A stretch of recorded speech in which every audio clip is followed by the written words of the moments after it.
Moussa was still standing next to the tree, next to the bridge, next to the stream, where Jehu had told him to wait. He continued to think of everyone who didn't believe him, and all the trouble he would be in.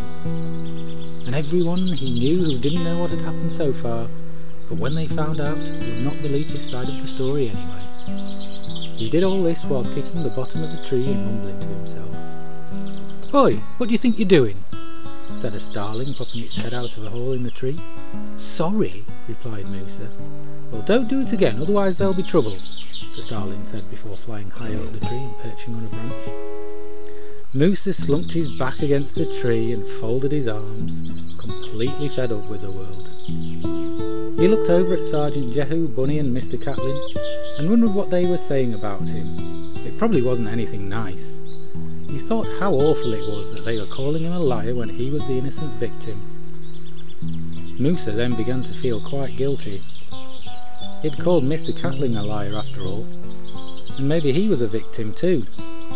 He did seem like a nice cat, and wasn't at all like the grey cat or the two bears. "What can I do?" thought Moussa.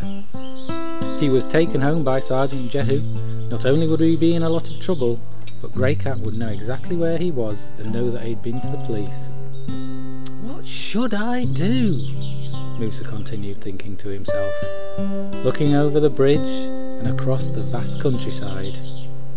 "I need to find those bears and that grey cat and sort everything out myself," he concluded.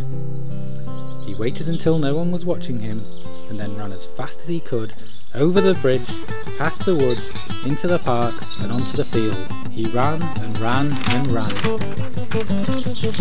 He figured the further away from Sergeant Jehu he was, the better chance he had of finding Grey Cat and the bears and sorting out this whole mess.